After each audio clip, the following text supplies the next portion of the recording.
दर्शकबिन नमस्कार।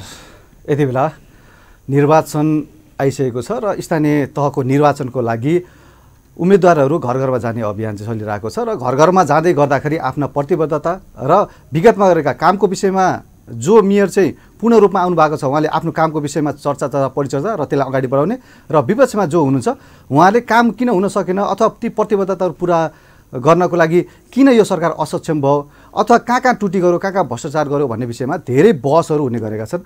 यसमा चाहिँ यथार्थ र यथार्थभन्दा बाहिरको कुरा आम जनतालाई त्यति धेरै थाहा चाहिँ हुँदैन, किनकि बाहिर मात्र हेर्ने हो, तर त्यसको भित्री भाग के हुनसक्छ अथवा भित्रका मर्महरू जनतासित छोए कि छोएनन् अथवा आफूले पुरा गर्ने ती सपनाहरू अरू दलले पुरा गरे कि गरेनन् अथवा चाहिँ त्यसले चाहिँ आम जीवनमा जनताको जीवनमा घर दैलोमा अथवा उसको भान्सामा छोए कि छोएन भन्ने विषयमा विपक्षी दलले आँखा गाडेर हेरिरहेको हुन्छ र यही बेला हो जुन बेलामा चुनावको बेलामा ती विषयमा रहेर बहस गर्ने र जनतालाई सचेत गराउने त्यही विषयमा रहेर हामी आज चर्चा गर्दैछौँ। यति बेला हामीसित हुनुहुन्छ सैनामैना नगरपालिका र विशेष गठबन्धनबाट मेयरका उम्मेदवार फणिन्द्र शर्माजी हुनुहुन्छ। तपाईँलाई स्वागत छ। नमस्कार। यो के भयो भन्दाखेरि पहिलाको गत स्थानीय चुनावमा 26 अप्रिलले तपाईँ हार्नुभयो होइन? हजुर। हार्दै गर्दा तपाईँको प्रतिबद्धता लामो थियो होइन? अनि अहिलेको मेयर पूर्व मेयर चित्र कार्यक्रम लामो थियो। त्यो गठबन्धन तपाईँहरू गठबन्धन हुन सक्नु भएन, 3टा पार्टी लड्यो, अहिले गठबन्धनमा हुनुहुन्छ, 26को मत फरक थियो। आज आएर लड्दै गर्दाखेरि फेरि पनि तपाईँ दुईटैको टकराव छ यसमा, पहिलाको तपाईँको एजेन्डा र अहिलेको एजेन्डा मेयर चित्रको होइन पूर्वको, यो बिचमा चाहिँ रहेर गर्दाखेरि नयाँ केही पाउनु भएको छ, थप केही छ कि पुरानो एजेन्डाहरू उठिरहेका छन् कि नगरपालिकाले यो काम गरेन त्यही भएर मेरो उम्मेदवारी हो भन्ने खालको के छ यो खास? चुनाव भन्ने कुरा के छ भने लोकतन्त्रको एउटा सुन्दर पक्ष भनेको चुनावै हो। चुनावले मान्छेलाई निखार दिलाउँछ, उसले राम्रो काम गर्यो भने पछाडिका चुनावहरूमा पनि उसको अनुमोदन हुन्छ र यदि उसले राम्रो काम गरेको छैन भने मान्छेले नेतृत्व परिवर्तन गर्छ। त्यसकारण यो एउटा परीक्षणको अवस्था छ र विगतमा भएका जनप्रतिनिधिहरूले कति राम्रा काम गरे कति गरेनन् भन्ने बारेमा अब जनता अग्नि परीक्षा गर्दैछन् हामी जनप्रतिनिधिहरूको। उनीहरूले राम्रो काम गरेको भए दोहोऱ्याउला, राम्रो काम गरेको जनतासँग जोडिन नसकेको भए बदल्नेछ। जस्तो तपाईँको उम्मेदवारी आउँदै गर्दाखेरि यहाँ चाहिँ अहिले अब आरोप लगाउने आफ्ना योजनाहरू बचाउने प्रतिबद्धताहरू चाहिँ बताउने दिन हो होइन? अहिलेको यो 10 दिन अब लगभग यो अभ्यासमा नगरपालिकासित 5 वर्षसम्म ठ्याक्कै मिलेर काम गर्यो, ऊ चितवन पनि जान्छ अनि हरेक कार्यक्रममा सहभागिता पनि हुन्छ होइन? तर आज आएर चाहिँ एकैचोटि फणिन्द्रजीले चाहिँ आरोप लगाउँदै गर्दाखेरि यो सत्यता नहुन पनि सक्छ भन्ने खालको चाहिँ छ कि केही व्यक्तिहरूमा। खास यो के हो, तपाईँको के छ यसमा? राजनीतिमा के हुन्छ, निर्वाचितले उसको नीति र कार्यक्रम लिएर आउँछ, विपक्षले उसलाई सकारात्मक कामहरूमा सहयोग पुर्याउँदै जान्छ र उसले गरेका कमी कमजोरीहरूलाई औँल्याएर जनता समक्ष जाने हो। हिजो राम्रा काम गर्दाखेरि हामी सहयोग पनि गऱ्यौँ, जहाँ कमी कमजोरी त्रुटि छ त्यसको विरोध पनि गर्दै गयौँ र त्यो गर्दाखेरि मान्छेले सँगै गयो, सँगै कार्यक्रममा भाग लियो। राजनीतिक पद्धतिमा त सबै राजनीतिक दलहरू एकै ठाउँमा बस्न सक्ने पद्धति हो नि त। यसमा हरेक मान्छेहरू एक ठाउँमा बस्ने छलफल गर्ने, तर बस्दै नगरपालिकामा एउटै मिटिङमा बस्दैमा उसित मिलेको भन्ने ठहर्दैन, उसबाट सेवा सुविधा लिएको भन्ने ठहर्दैन। तपाईँले नगरपालिकामा हाम्रो रेकर्ड होला कतिवटा मिटिङ भए र हामीले त्यहाँबाट कति सेवा सुविधा लियौँ त्यो पनि रेकर्ड होला। यदि 1 रुपियाँ हामीले कहीँबाट सेवा सुविधा नगरपालिकाबाट लिएका छौँ भने तपाईँहरू पत्रकार हो, तपाईँहरूले त्यहाँबाट खोजबिन गर्नुहोस्, हामीलाई त्यसपछि औँला जनता सामु यिनीहरूले नगरपालिकाबाट सेवा सुविधा लिएछन् भनेर औँला ठडाउनुहोस्। तपाईँले अहिलेसम्म मिटिङमा एउटा पनि उपस्थितिमा भत्ता लिने यातायात खर्च लिनु भएको छैन? एउटा मिटिङमा पनि मैले लिएको छैन।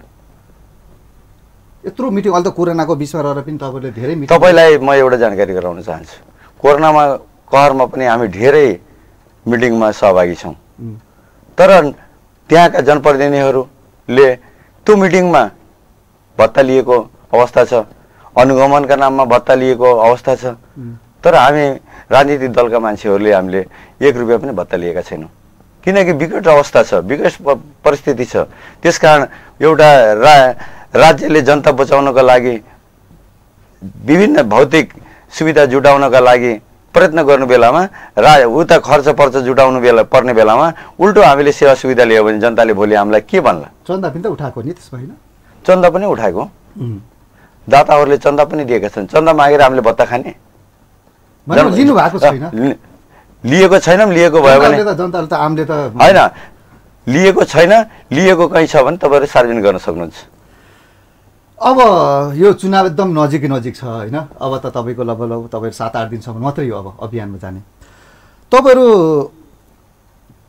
गतको स्थानीय चुनावभन्दा अहिलेको एजेन्डा वाइज रूपमा अहिले एकदमै आक्रोशित अथवा एग्रेसिभ रूपमा चाहिँ तपाईँहरू अगाडि बढ्दै हुनुहुन्छ।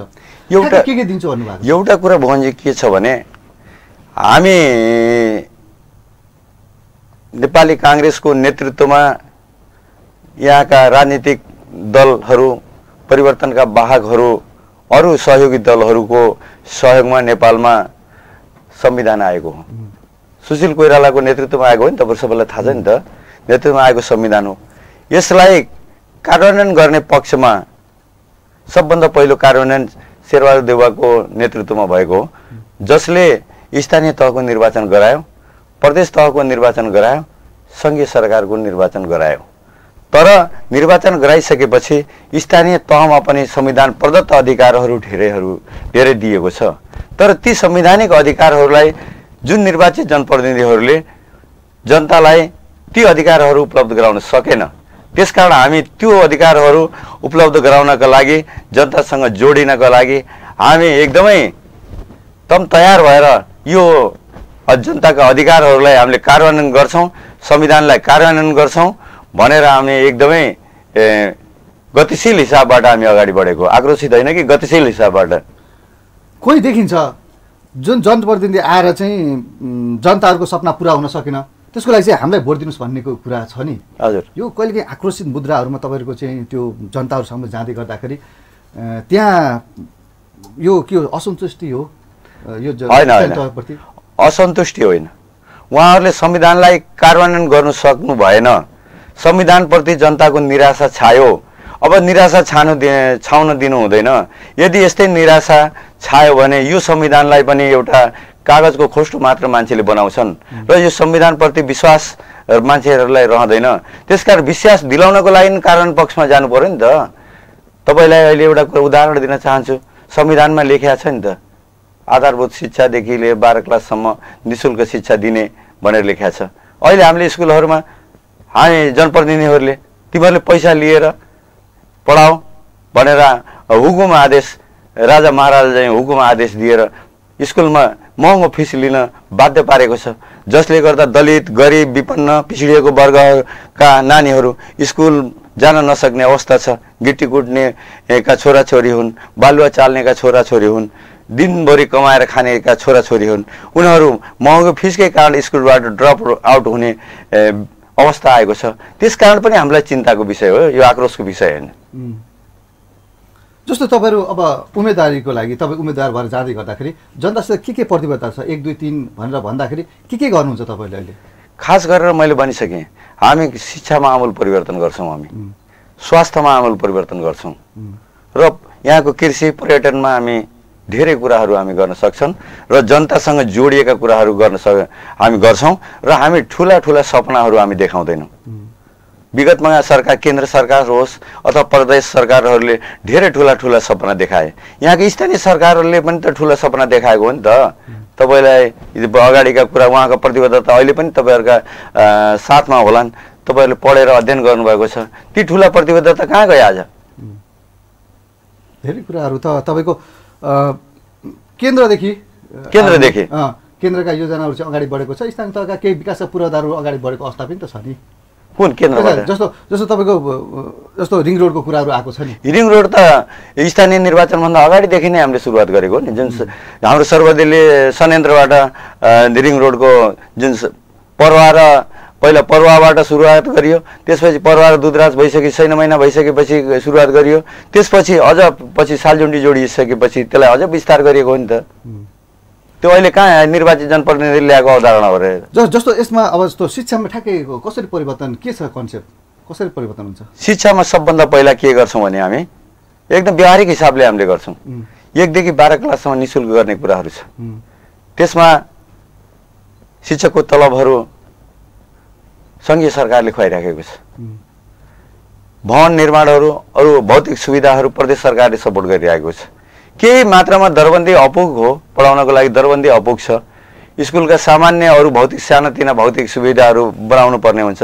त्यसमा नगरपालिकाको पनि सहभागिता हुनु पर्यो नि। शिक्षामा पहिलो प्राथमिकता राखेर यो नगरभरिका विद्यालयहरूलाई स्थिरीकृत गर्ने, भौतिक पूर्वाधारहरू राम्रो बनाउने र त्यहाँका नानी बाबुहरूको स्वास्थ्य राम्रो बनाउने, उनीहरूलाई दिएको खाजा जुन आज 15 रुपियाँ खाजा केन्द्र सरकारले खाजा दिएको छ, त्यो खाजा पनि 15 रुपियाँमा के आउँछ? एउटा अन्डा पनि आउँदैन। त्यसमा थप केही पैसाहरू थपेर कमसेकम 20-25 रुपियाँसम्मको खाजा, 25 रुपियाँसम्म खाजा दियो भने उनीहरूलाई कम्तीमा पनि अलिकति केही पौष्टिकता पुग्न सक्छ।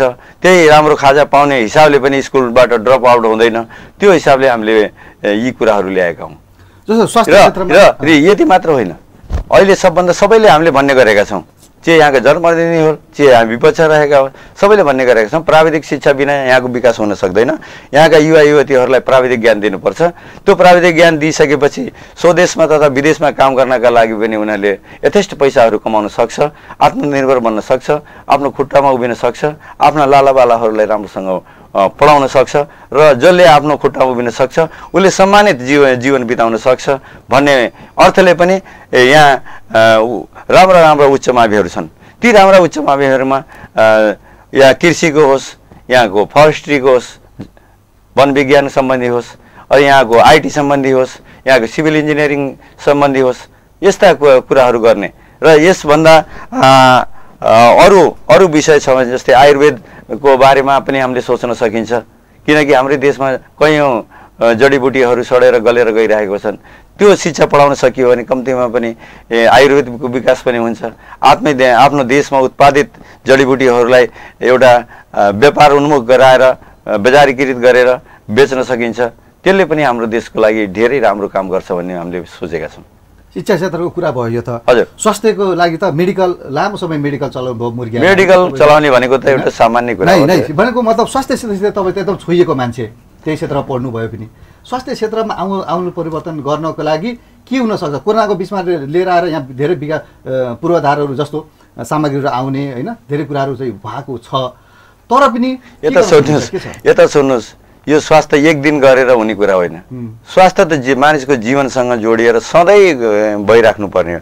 त्यो एउटा हाम्रो देशमा एउटा दैवी प्रकोप पर्यो, कोरोना एउटा दैवी प्रकोप पर्यो, अहिले सिद्धिसकेपछि त्यो हस्पिटल बन्द भइसक्यो। त्यो गरेर हामीले छुट्टी एकपालि गरेको थियौँ भनेर हुँदैन। त्यो भन्नको अर्थ के हो भने बाजेले घिउ खानुभएको थियो मेरो हातसुङ भने जस्तै हो। तर त्यसलाई निरन्तरता दिनु पर्यो नि। त्यो हस्पिटलबाट त्यत्रो महँगा सामानहरू यहाँ आएका छन्, विभिन्न अरू उपकरणहरू जडान भएका छन्। त्यसलाई यहाँका अस्पतालहरूमा जुन स्वास्थ्य केन्द्रहरूमा तिनलाई जडान गरेर बिरामीहरूलाई सेवा सुविधा दिने काम गर्नु पर्यो नि। आज तपाईँको महिला स्वयंसेविकाहरू छन्, जुन महिला स्वयंसेविकाहरूले काम गरेर यो विश्वमा नै नेपाल जस्ता गरिब पिछडिएका अल्पसङ्ख्यक देशहरूमा आमा र बच्चाको स्वास्थ्यको लागि महिला स्वयंसेविकाहरूले एकदमै राम्रो काम गरेका छन्। नेपाललाई एकदम माथि उठाउनमा राम्रो काम गरेका छन्। तर ती स्वयंसेविका महिलाहरूका लागि नगरपालिकाले सोच्नुपर्ने हो, तर सोचेको पनि हामीले देखिँदैन। बिचराहरू एउटा कर्मचारी जस्तै, स्वयंसेविकाहरू कर्मचारी जस्तै एकदम ड्रेस लाएर उहाँ हेल्थ पोस्ट जानुहुन्छ, गाउँ सिटामोल जुकाको औषधिदेखि लिएर विभिन्न भ्याक्सिनहरू लगाउनुहुन्छ। हाम्रो छोरा नाति सन्ततिहरूको पोषणको ख्याल गरिदिनुहुन्छ। त्यस्ता गर्ने हाम्रा स्वयंसेविका दिदी बहिनीहरूलाई उनीहरूको भोलिका दिनमा उनीहरूलाई पनि हामीले नगरपालिकाले केही हेरिदिनुपर्छ। उनीहरूका पनि सन्ततिहरू छ नि त घर बस्ने। उनीहरू दिनभरि हाम्रो समाजमै राज्यको काम गरे जस्तै गरेर काम गर्ने। हामी स्थानीय निकायको प्रतिनिधि भएर उनीहरूको हितमा काम गरेन भने उनीहरूले के भन्ला हामीलाई? त्यसकारण उनीहरूको लागि हितमा पनि हामीले योजनाबद्ध तरिकाबाट काम गर्नुपर्छ, उनीहरूको वृत्ति विकासको लागि पनि। जस्तो अब यो के हुन्छ भन्दा गरिब विपन्न होइन ती व्यक्तिहरूको चुलोसम्म पुग्नुको भनेको मतलब आगो बाल्ने, खाना होइन, खानाको व्यवस्था गर्ने रोजगारको व्यवस्था गर्ने, खानाको लागि त रोजगार पनि चाहियो। एउटा कुरा संविधानमै उल्लेखित भएको कुरा छ, खाना नहुनेलाई खाना दिनु, नाना नहुनेलाई नाना दिनु, छाना नहुनेलाई छाना दिनु भने संविधानले निर्दिष्ट गरेको छ त सरकारहरूलाई। त्यसलाई कार्यान्वयन गर्ने हाम्रो दायित्व हो कि होइन? त्यसकारण अहिले एउटा राज्यले ल्याएकै छ त जनता आवास कार्यक्रम, त्यसलाई ती घरविहीनहरूलाई घर बनाइदिनु पर्यो नि, रोजगार नभएकालाई रोजगारसँग जोडिदिनु पर्यो। रोजगारसँग जोडिदिनु भयो भने उनीहरूले खाना नानाको व्यवस्था गर्छ नि त उनीहरूले। त्यसको बारेमा हाम्रो चिन्ता हुनु पर्यो के। खोला किनारमा लगेर घर बनाएर राखिदिएर मात्रै भएन, बुझ्नु भएन? यहाँ हाम्रो 11मा बनाएको छ नि त जनता आवासबाट घरहरू बनाएको छ नि त, नमुना बस्ती। त्यहाँ मान्छेहरू कति छन्?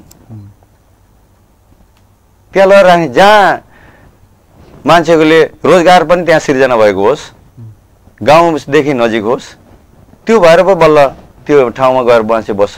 खोला किनारमा एक्लै लगेर घर बनाएर राखिदियो भने मानिस त सामाजिक प्राणी हो नि त, ऊ समाजसँग त घुलमिल गर्न खोज्छ नि त। दिनभरि काम गरिसकेपछि साँझ त्यहीँ नजिकको व्यापारमा सामान किनेर लगेर खाने हो नि त। बजारदेखि टाढा, गाउँदेखि टाढा, जङ्गलको किनारमा, खोलाको किनारमा लगेर एक दुईजना परिवारलाई लगेर राखिदियो भने त्यहाँ बस्न सक्छ। त्यही भएर पनि त त्यहाँ नबसेको होला नि त। उपयुक्त योजना उपयुक्त समयमा उपयुक्त स्थानमा तय गरेर बनाउनु पर्यो नि त। त्यो भएको राम्रो भएको जस्तो मलाई लाग्दैन। जस्तो यसमा चाहिँ जस्तो रोजगार स्थापनाको लागि के भूमिका खेल्न सक्छ नगरपालिकाले, या तपाईँले जित्नु भने के भूमिका खेल्नुहुन्छ?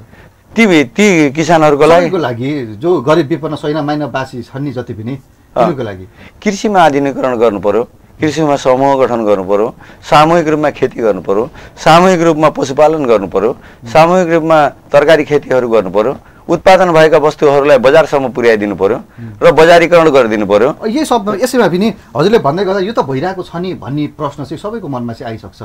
कहाँ बजारीकरण अहिले समूह बनाएर चाहिँ बनाइरहेका छन्, अहिले चाहिँ तालिमहरू लिइरहेका छन्, यसमा के अपुरो छ यो?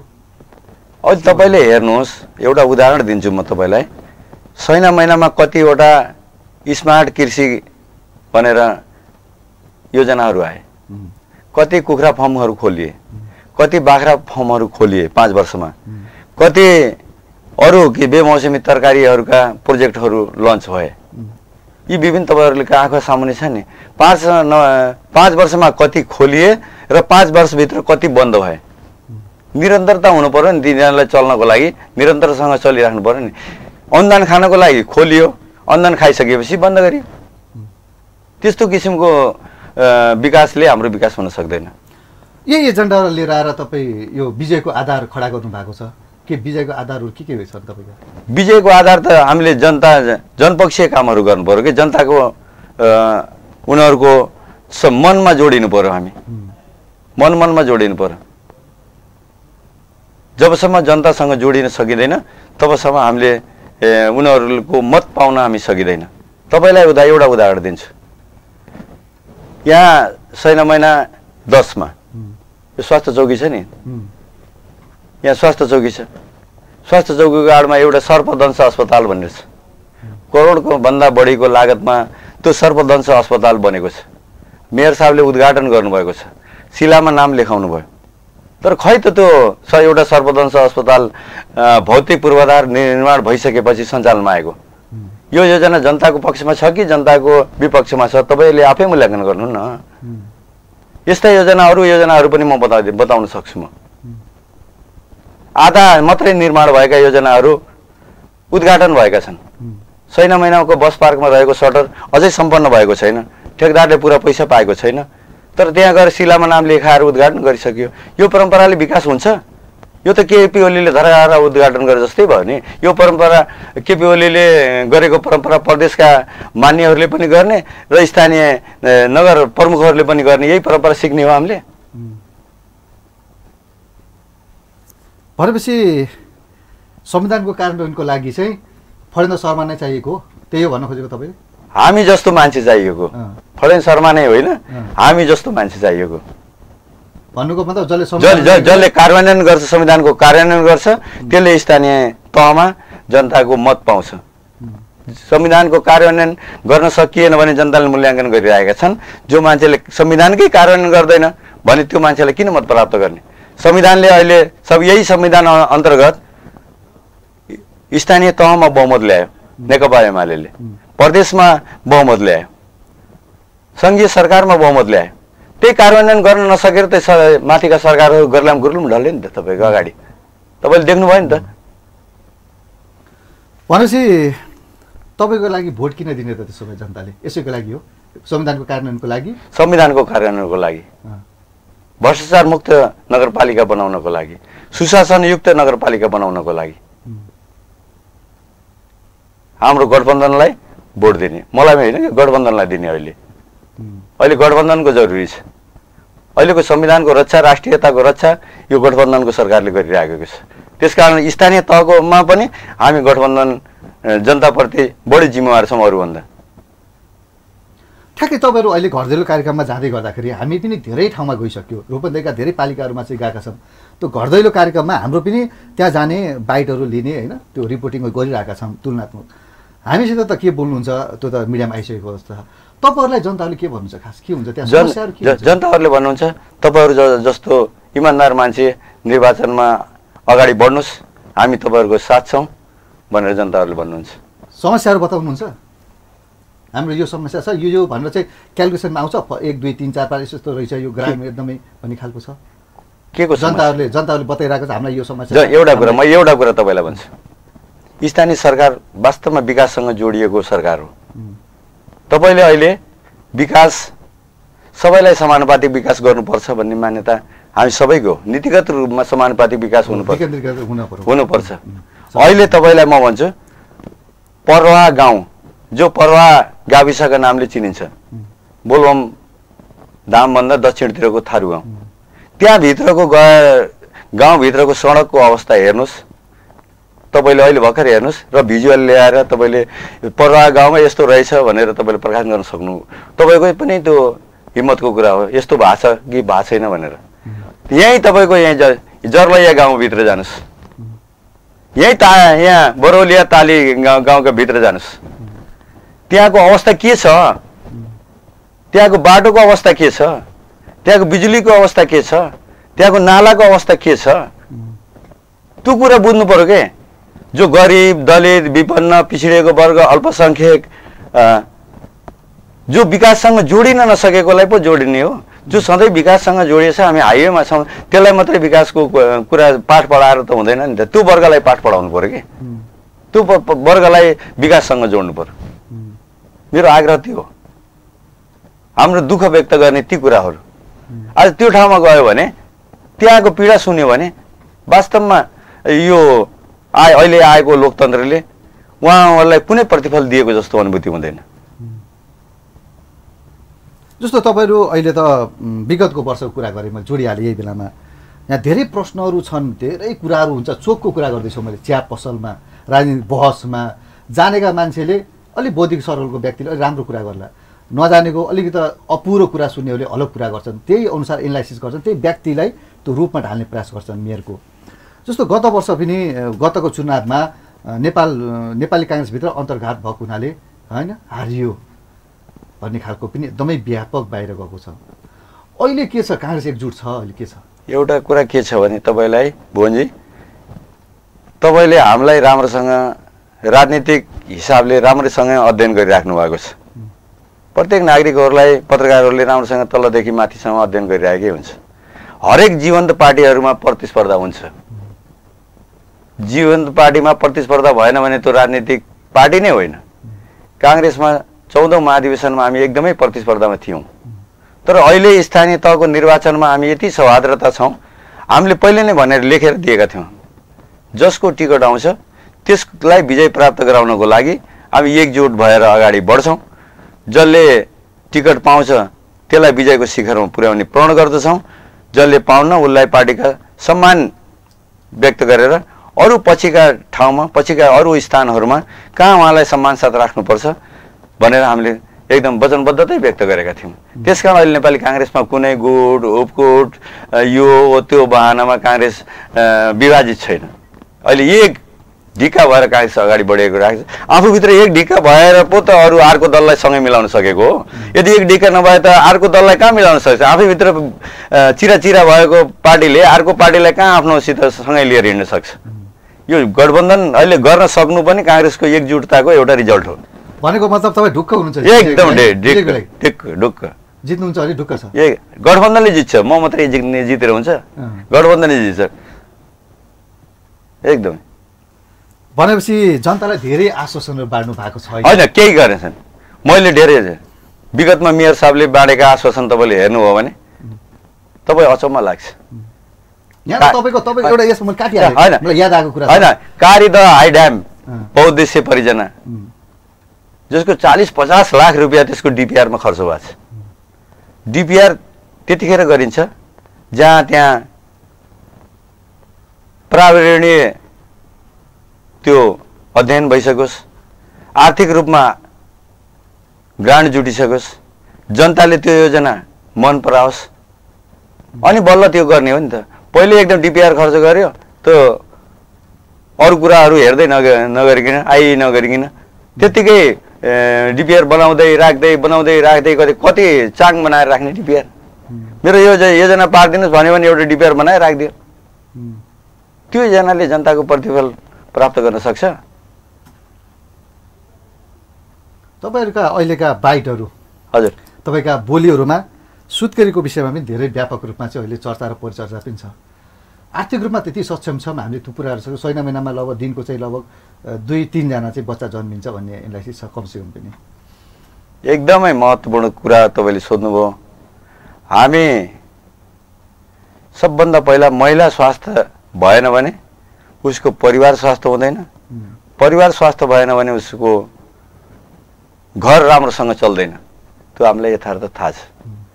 त्यसकारण अहिले गरिब, दलित, विपन्न, पिछडिएको वर्ग, अल्पसङ्ख्यक, अपाङ्गहरूको लागि कोखदेखि शोकसम्म राम्रोसँग तपाईँले गर्नु।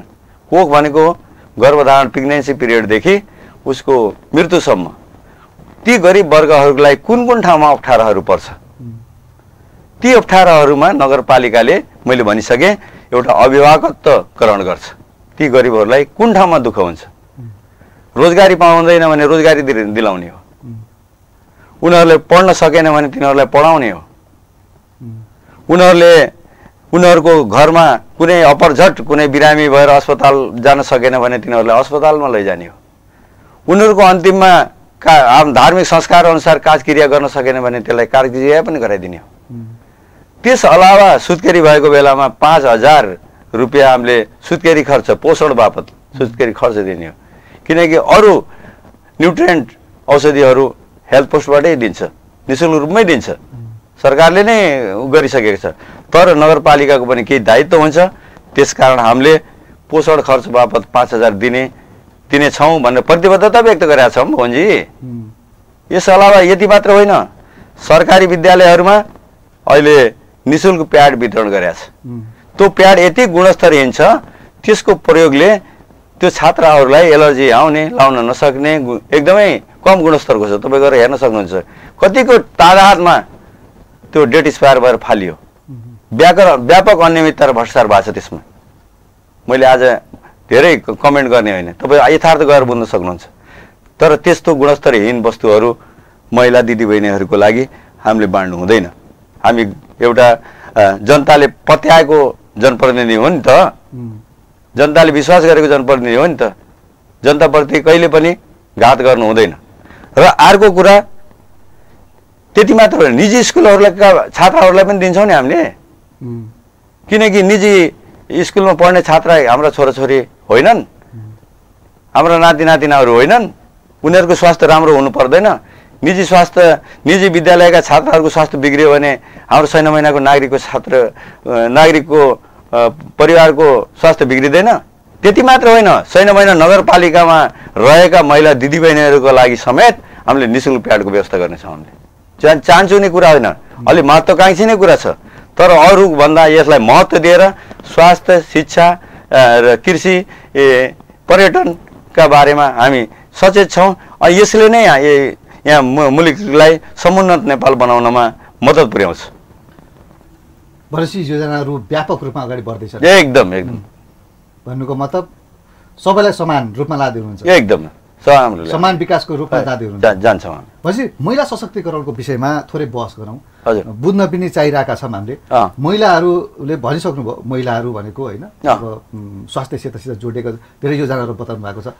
महिला सशक्तिकरणको विषयमा अझै पनि के छ भन्दाखेरि रोजगार स्थापना नहुने, बराबरको सेलेरी चाहिँ नदिने, महिला मान्छे थोरै कम नै रेस्पेक्ट गर्ने, त्यो खालको चाहिँ वातावरण छ।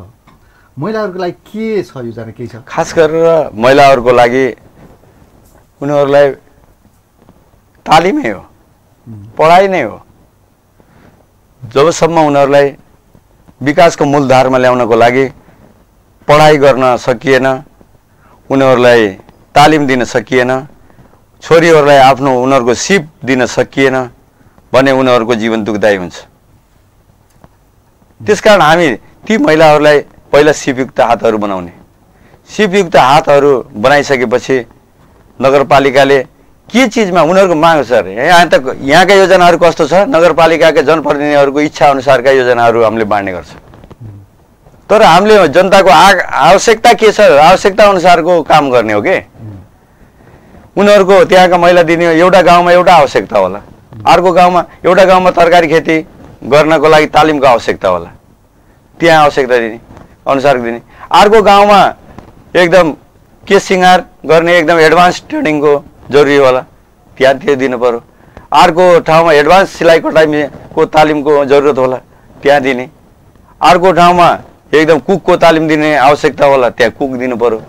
अर्को ठाउँमा प्लम्बर दिनुपर्ने छ भने प्लम्बरको दिनु पर्यो। यस्तै किसिमबाट धेरै तालिमहरू दियौँ भने हामीले उनीहरू आत्मनिर्भर बन्छ र उनीहरूलाई हाम्रो नगरपालिकाबाट सहयोग गरेर यी सहकारी, अहिले सहकारीहरू छन्, सहकारीसित हामीले समन्वय गरिरहेको अवस्था छैन। तपाईँले देख्नुहुन्छ सहकारीसँग नगरपालिकाको समन्वय छ छैन। उनीहरूलाई सरकारी त पैसा राख्ने ब्याज खाने मात्रै भाँडो होइन नि त। सहकारीको त काम कर्तव्य पनि बेग्लै छ, बेग्लै छ नि त। उनीहरूलाई विश्वास जिम्मेवारी हामी लिन्छौँ कि नगरपालिका लिन्छ, ग्यारेन्टी हामी बसिदिन्छौँ र उनीहरूलाई केही नगरपालिकाले अनुदान पनि दिन्छ र उनीहरूलाई ती तालिमहरू गरिसकेपछि व्यवसाय रोजगार गर्नलाई, उनीहरू आत्मनिर्भर बन्नलाई नगरपालिकाले सहयोग गर्छ। अरू दाताहरूसँग हामी अरू माग पनि गर्छौँ, केन्द्रीय सरकारसँग पनि माग गर्छौँ, प्रदेश सरकारसँग पनि माग गर्छौँ र त्यो कार्यक्रमलाई अगाडि बढाउँछौँ। जस्तो कि तपाईँहरू जनतासित जाँदै गर्दाखेरि विकास निर्माणका कुराहरू भौतिक पूर्वाधारलाई एकदमै बढी महत्त्व दिनुहुन्छ कि विकास मानव सूचाङ्कहरूलाई उठाउने विषयमा बढी चाहिँ तपाईँहरू चाहिँ लाग्नुहुन्छ, के छ यो? मानव विकासका सूचाङ्कहरूलाई वृद्धि नगरिकन भौतिक विकासले मात्रै विकास मानिँदैन। मानव विकासका सूचाङ्कहरूलाई पनि अगाडि बढाउने साथसाथै भौतिक विकासहरूलाई पनि अगाडि बढाउने हाम्रो नीति रहन्छ। र अहिले तपाईँहरूलाई देख्नुभएको छ प्राकृतिक स्रोत साधनको व्यापक दोहन भएको छ। किन दोहन भएको छ भनेर तपाईँहरूले हेर्नुभयो भने अहिले हामीले नगरपालिकाका यी गौरवशाली योजना हौँ भनेर 5 वर्षसम्म निरन्तर त्यहाँबाट निकालेको छ, अझै पनि त्यो रिङ रोडलाई मेटेरियल पुगेको छैन। त्यो कहाँ गएको छ त? निकालेको छ र अहिले 6 महिनाको विकास एउटा सडक निर्माण गर्नु भने पर्यो भने बाडेगङ्गाबाट गिट्टी बालुवा ल्याउनुपर्छ, अमाबाट लिएर आउनुपर्छ, बाहिरबाट लिएर आउनुपर्छ। यस्तो परिस्थितिको सिर्जना हुन दिन्नौँ हामी। र अर्को कुरा वैज्ञानिक ढङ्गबाट निकाल्नु पर्यो नि। यो त ठुलो सम्पत्ति हो हाम्रो यो प्राकृतिक स्रोत साधन। र पहिला त्यो निकालिसकेपछि 6 महिनालाई कति चाहिन्छ भनेर नगरपालिकाले स्टक गरेर राख्नु पर्यो। आफ्नो नगरपालिकाकै वस्तु प्रयोग गर्दा थोरै पैसा लाग्छ नि त, अनि त्यही पछि बाहिरबाट किनेर ल्याउँदा महँगो हुन्छ र उनीहरूले यहाँको आफ्नो प्रयोग नगर्ने, बाहिरबाट किनेर ल्याउने। अनि अहिले चाहिएको बेलामा गिट्टी पनि छैन, बालुवा पनि छैन, समयमा विकास गर्न पनि सकेन, विकास निर्माण गर्न नसकेपछि बजेट पनि ल्याप्स भयो। यी यस्ता समस्याहरू त हामीले नगरपालिकामा भोगिरहेका छौँ त। त्यसकारण यो अवस्था हुन दिनु र अहिले ती प्रयोग गर्दाखेरि नदी कटानहरू प्रशस्त भएको छ। त्यो प्राकृतिक स्रोत साधनबाट मानव 1-2 करोड आउला, तर त्यसको तटबन्ध निर्माणको लागि 10औं करोड खर्च भइरहेछ राज्यको। फेरि त्यो बुद्धि नपुर्याइकन हामीले निकालेका छौँ नि त। यतापट्टि खन्दै जान्छौँ, उतापट्टि भत्किँदै जान्छ।